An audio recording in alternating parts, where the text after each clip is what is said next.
Get a cup, get a cup, get a cup. Hello, hello. Welcome back to another video. I'm First Slim, and today we'll be looking at the Lake Nyos incident by Nick Crowley. Now, I like Nick Crowley's videos. They're really well done, and I like them a lot, but they're dark, dude. They get freaking really dark at times, so I'm not sure what this is going to be about. But with that being said, the original link's in the description. Make sure you go subscribe to Nick Crowley. If you're new, subscribe, and let's go. The following video may... Well, I can't read that.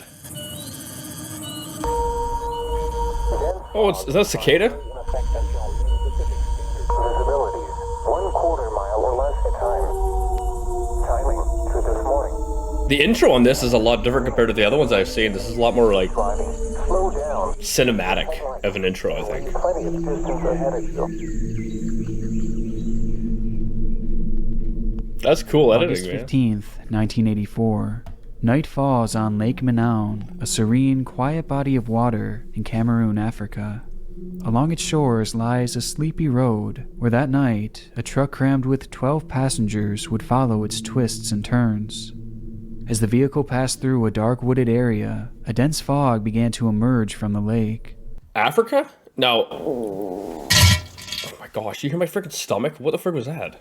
Anyway. Is this just stock footage? Because these trees, like, I'm not sure all the trees that are in Africa, but these trees look like these are more North American. Rolling along the ground and covering the surrounding area like a blanket. It engulfed the road in an instant, but as far as the driver was concerned, a foggy night by the water was nothing too out of the ordinary as he continued en route to their final destination, a destination that would never be reached.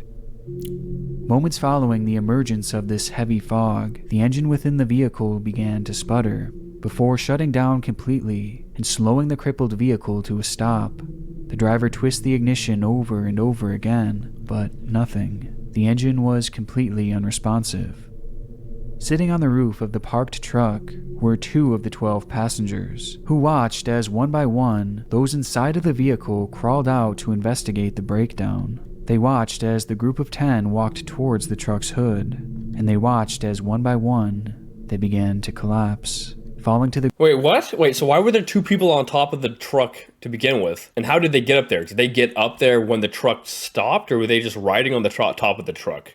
Because I know in other countries people do that kind of dangerous stuff, but like that mustn't be the case. The ground without a single word.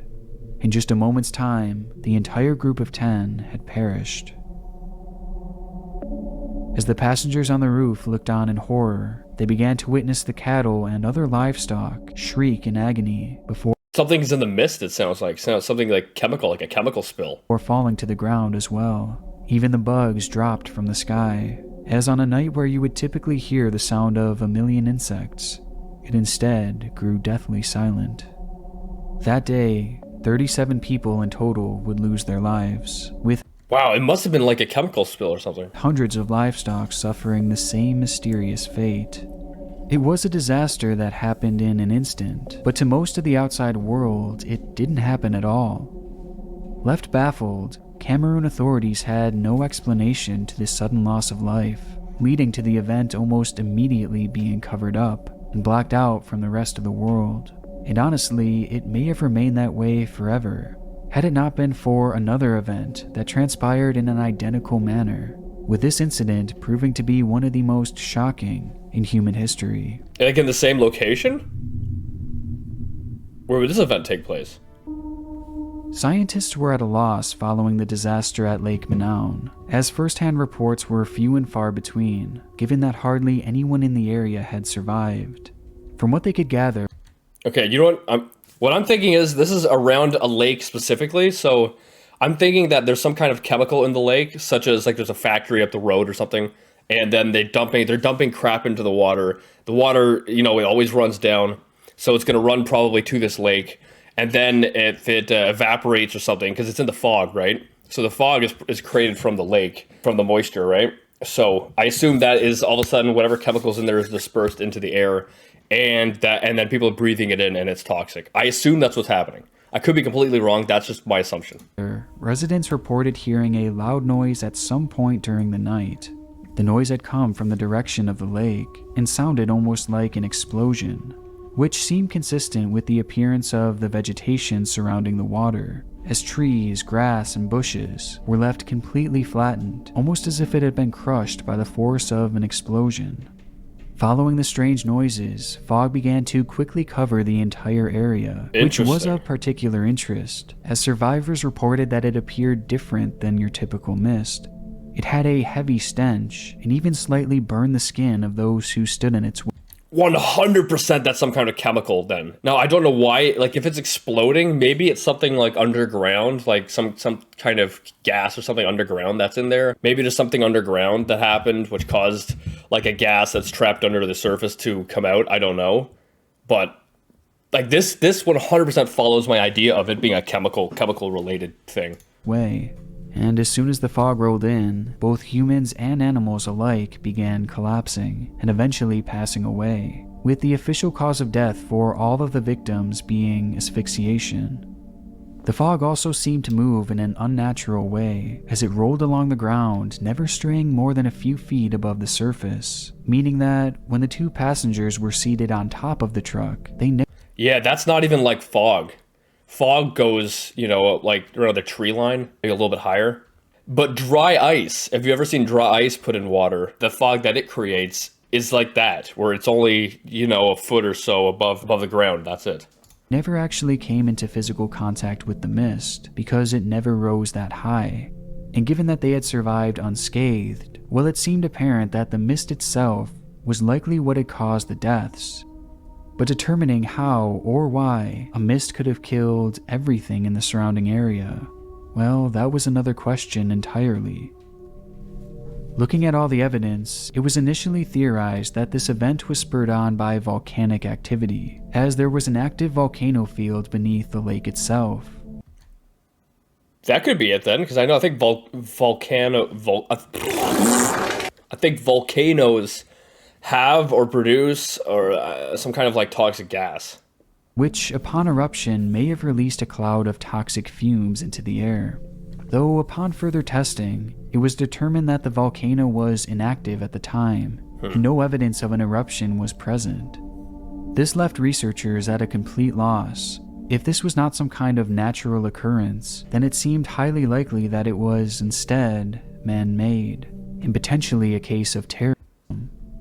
I friggin' doubt that. It's in the middle of nowhere, right? If you are going to be doing such an act, why would it be in the middle of nowhere? I think it's probably my theory of it's a chemical dumped into the water or something, and then it's that stuff somehow being created into fog. I'm not sure how, though.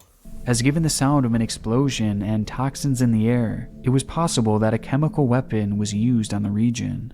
I guess it could be, but it doesn't make sense. Too, as the region was so remote and obscure that one would wonder why anyone would target it, let alone target it with chemical weapons. Yeah, that doesn't make any sense at all.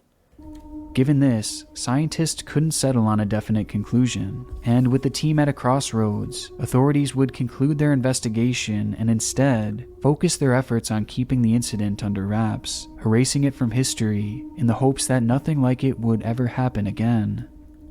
But that's the second time it happened, right? So, I mean, the odds of it happening again, I would say, are higher now than the first time it happened. But unfortunately, almost exactly 2 years later, the fog would emerge once more. What? What is going on? It happened about 100 kilometers away from Manaus, on a body of water called Lake Nyos. Night had fallen. Oh, so it's not even in the same area. So then my theory doesn't work then, because my theory is, about the chemical plant or something dumping chemicals into the water. But if this is 100 miles away or whatever, then that can't be the case unless there's another chemical factory right. Like, I don't know, it doesn't make any sense. Fallen on the evening of August 21st, 1986, when a loud noise was heard coming from the water. Quickly, the lake began to bubble, almost as if it had turned to a boil. Those bubbles then began to pop, leading to a thick mist emerging from the lake, and almost instantly covering the area in a dense fog. Dramatic as the event seemed, virtually no one was aware of what was happening, as the vast majority of nearby villagers were fast asleep, completely unaware of the danger that they were in. By the edge of the lake, a lady named Halima Sully was living with 4 of her daughters, and following the sound of the loud rumble, Halima would be awakened in a state of confusion. The sound was startling, but it would prove to be far from the most frightening thing that she would hear that night. I'm thinking it has to do with either so I'm not saying an earthquake, but something obviously underground is shifting and causing gases to come up. As immediately after being jarred from her sleep, she began to hear a collage of voices echoing from the village around her. It took a moment to decipher what exactly it was, until eventually it hit her. Those sounds were the wailing and the moaning of people emanating from all directions. It was the sound of suffering. As she stood in horror, she would suddenly go completely limp, falling to the floor of her home before passing out. Meanwhile, in a house high atop How do we know that? Did she live and was able to tell that story, or are you just making that up? Like, how do you know this is what someone experienced? Or is this creative, I forget the name of it, but it's like where you add stuff to kind of make it more entertaining. cliff overlooking the region, a man named Ephraim Chi would watch the mist roll in and absorb the houses beneath him. In the village below was essentially his entire family, although he didn't think much of the smoke-like mist, as much like Lake Manaun, fog by the water was fairly typical. That night, Chi was feeling particularly ill, and after watching the mist for a while, he decided to go get some sleep. When he awoke the next morning, he was completely unaware that his life had just been changed forever. I assume his family was taken or something. As Chi started his day by heading down towards the lake, he noticed a peculiar silence in the air. Everything around him was perfectly calm, perfectly still, until he heard a voice. The voice of Halima Sully. Chi could hear her shouting in the distance. Is that the one that I was asking about? Where it's like, how do you know? So did she survive this? Come here. Why are these people lying here? Why won't they move again? He couldn't bear the sight. It was far too horrific, as on the ground in front of Halima lay all 4 of her children, none of whom were alive. And they weren't the only ones, as all around them, bodies littered the ground of the village. Yeah, that's crazy. As Halima searched the area for survivors, she would discover 31 other members of her family, dead within their nearby homes. Wow, that's friggin' nuts. Imagine just waking up and then all your relatives are just gone. I couldn't imagine that. That'd be a terrifying, and horrible experience to go through. In the fields around them also lay the family's cattle, of which they had worked years to obtain. Yet, in a matter of one night, all 400 of them had passed as well. That night, Halima had quite literally lost everything, and all that remained of her family was her. And she wasn't the only one. One man living in the nearby village of Sabum had also heard the loud rumble that night. His name was Joseph Nikwain. Are these actual pictures from this event? And after he too was awakened by the blast, he emerged from his bed to check on his daughter. Within his home was a cloud of mist, and through strained eyes he headed towards her room, though he didn't make it far. He described his account by saying, "I could not speak. I became unconscious. I could not open my mouth because then I smelled something terrible. I heard my daughter snoring in a terrible way, very abnormal. When crossing to my daughter's bed, I collapsed and fell. I was there till 9 o'clock in the morning. I was surprised to see that my trousers were red and had stains like honey." What? Is he bleeding? What would cause that? I'm trying not to make any really jokes in this video because I think this is more of a serious video. So, normally I'd be making jokes, but this is this is I gotta try to be careful, a little bit more thoughtful of people here. I opened the door. I wanted to speak. My breath would not come out. My daughter was already dead. Facing the reality of his deceased daughter, so how did Joseph he would try live and though if he compose was himself as he left his home in search of help, though outside was an even How did he live if everyone else is passing away? How did he live from that? grislier sight? In virtually all the homes that surrounded him were the deceased bodies of his neighbors, some of whom were sprawled across the ground of the village, while others he could see through the windows of their homes, looking as if they had passed away in their sleep. On their skin, and Joseph's as well, were wounds comparable to chemical burns. Surrounding Joseph was nothing but death, as overnight practically the entire village had been wiped out, except for him. And worst of all, he had no idea how or why. In fact, nobody did.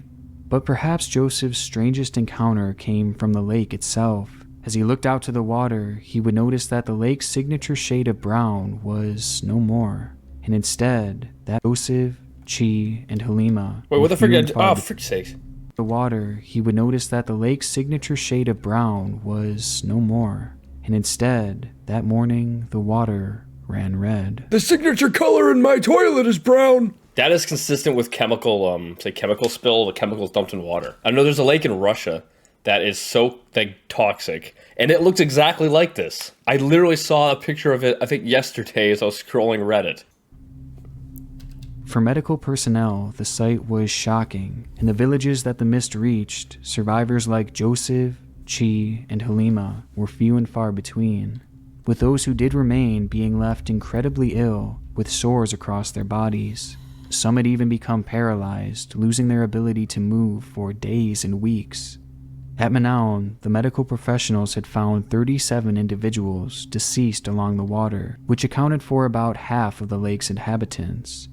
But things at Nyos were instant. That's freaking crazy. I don't know how you can go back to living a normal life after this. I don't think you could. You know, if you're in a situation where your whole family's gone and you're the only one left, you'd have to move. You have to move and try to start a new life because you can't live in the same area after what happened. There is no way I could see how that would work out, well, if you stayed there. Instantly much different, as the population was far more dense, and rather than medics finding a few dozen bodies the next day, they instead found hundreds.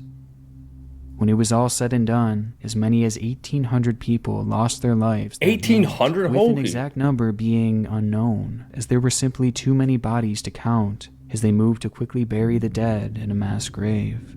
Along with this, over 3,000 domesticated animals and livestock were killed as well, with the cause of death for both humans and animals being asphyxiation, and no immediate explanation as to why.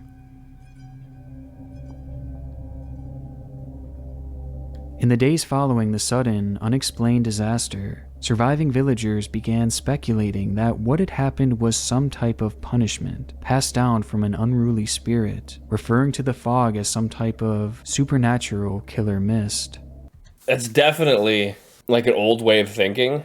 I mean, I'm not surprised people think like that, especially, over in different parts of the world, their cultures and whatever. I would hope that the government would get involved and actually hire scientists or something, or try to get the US involved to try to figure out what's actually going on here. Because this is the third time this has happened. Within a short amount of time, too. It's not like these are 20 years apart. These are all within a few years. But opinions across the region varied, with some calling into question whether the government had been doing some type of experimentation in the area, potentially testing weapons or chemicals before something went very wrong. With this theory in particular remaining a big talking point for a while, as the two lakes affected were if the goal was testing chemicals, then this was kind of exactly what they're looking for, right? Might also explain weapons, chemical weapons? Moved to cover up the Lake Manaon incident. But as for the authorities themselves, they were concerned that this was yet another act of terrorism, as it was almost as if a bomb had been dropped over top of the lake. After all, the sound of an explosion was undisputed, causing many to believe that the region was under attack. Which, in a way, was somewhat true, only this attack wasn't from some outside force, and instead, it was from nature itself. As scientists studied the two... Oh, are we actually going to get to what this is now? It doesn't make sense thinking it's just an attack from an enemy. It's targeting just random people who have nothing to do with, if you're trying to take over an opposing force, you would go for, logically, its head, not hairs on its leg. Does that make sense? You're not going to go and try to take out a couple villagers and be like, that's it, we won. It would make more sense to go after, leadership and that kind of stuff. Obviously, this is not advice, but it doesn't make any sense. Lakes at the center of these disasters, they would quickly note that both bodies of water were located on top of the same volcanic field. So it's got to be something to do with had been producing volcanoes. A large amount of magma, which in turn created carbon dioxide, or CO2, at an alarming rate. This was noteworthy as a huge amount of CO2 had been detected in the water of both lakes following these disasters, which led to the realization that over many years, that CO2 had been building up at the very bottom of these deep, deep lakes. And then having any kind of volcanic movement would push that stuff upwards. And then when you would normally get fog, that all of a sudden is into the fog. Is that what's going on? And given the region's consistent temperatures, that CO2 had essentially stayed put, growing and growing each day without any sort of release from the depths of these waters. Well, that would be until the nights of August 15th, 1984, and August 21st, 1986, when the Earth had shifted, leading to the sudden exodus of centuries' worth of gas buildup. It's unknown I guess that makes sense. That actually makes sense. for sure what had caused both disturbances, with some theorizing that it could have been something as minor as a small rock slide nearby, or even a cold bout of rain. But whatever its cause, ultimately that carbon dioxide would be released and shoot up out of the water in an instant, soaring over 300 feet in the air. The blast was so Wow. severe that it even created a tsunami within the lake, with scientists estimating the wave to be over 60 feet tall. What? Holy crap, that must have been powerful. I was thinking it was like little bubbles or something, but you're talking like an explosion. So I know, was it carbon monoxide? Is that what's being produced? But the chemical that they're talking about, I'm pretty sure it makes it so you can't breathe, but how does that cause chemical burns? I didn't think that chemical would cause like burns. I could be wrong, but I just didn't think that was possible. I just thought it was that you can't get the oxygen. Before crashing into the shore, flattening all vegetation in the immediate area, and dying out before it reached any villages. Though it wouldn't be the wave that proved to be so deadly, as instead it was the mist it brought up with it, as that fog was made up of almost entirely carbon dioxide, as well as other chemicals brought up from the bottom of the lake. CO2 is unbreathable, and far denser than regular air, so as it emerged from both lakes, it stayed very low to the ground, and essentially replaced all the oxygen in the area with an unbreathable gas, and the more those villagers tried to breathe it in, the faster it made them suffocate. So if they had only known to get up high, then they probably would have been fine. This is why the truck's engine had stopped at the very beginning, as there was no oxygen to circulate within the engine, that makes sense. rendering combustion within it impossible. And this also explains how the majority of survivors lived in higher elevations, just high enough to avoid the low-lying gas. This theory also accounted for the wounds found on the bodies, Really? I didn't think carbon dioxide would cause like chemical burns. as they were likely caused by CO2 poisoning. And the lake's red color the following day? Well, that change was a direct result of the high level of CO2 in the water. I didn't know that. That's interesting. The event sounds so supernatural, so unbelievable, but this theory explained everything and would eventually be universally agreed upon as the cause for both disasters. And ultimately, And the thing that sucks, obviously that it happened, but is that you can't prevent that from happening again. This is an act of nature, right? This isn't like a chemical plant dumping stuff into the water where you just shut them down and that's it. This is like this can just keep happening. So you have to basically move all the people, that live around these areas. You have to move them out. Otherwise they risk having that happen again. it would lead to the founding of a new type of natural disaster, which would come to be known as a limnic eruption.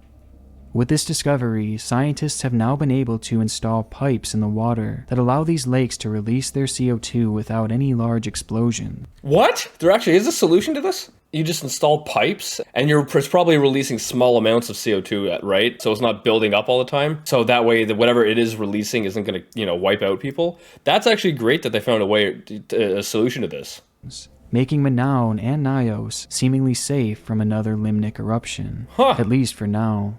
And fortunately, eruptions like this require a confluence of incredibly precise geological conditions, with scientists only confirming 3 lakes across the entire world that are capable of experiencing such a disaster. Wow. Which means that not only are Lake Manaus and Lake Nyos now safe from these eruptions, but the world as a whole is as well.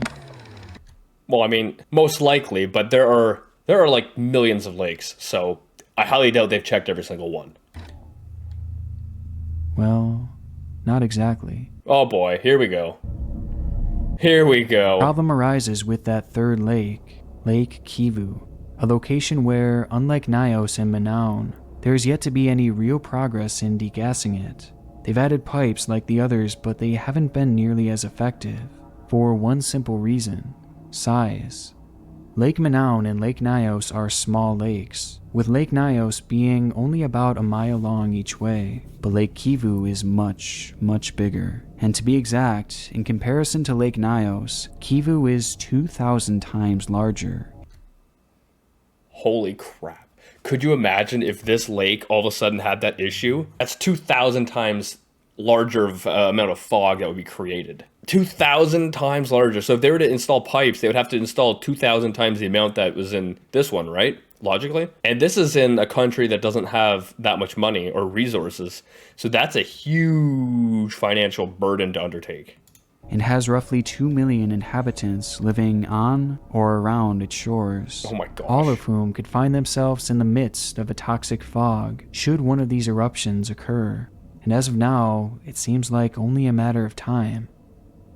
What they should do is create structures and let the people there know where if they wake up and there's fog, go up into these structures, and the structures are elevated.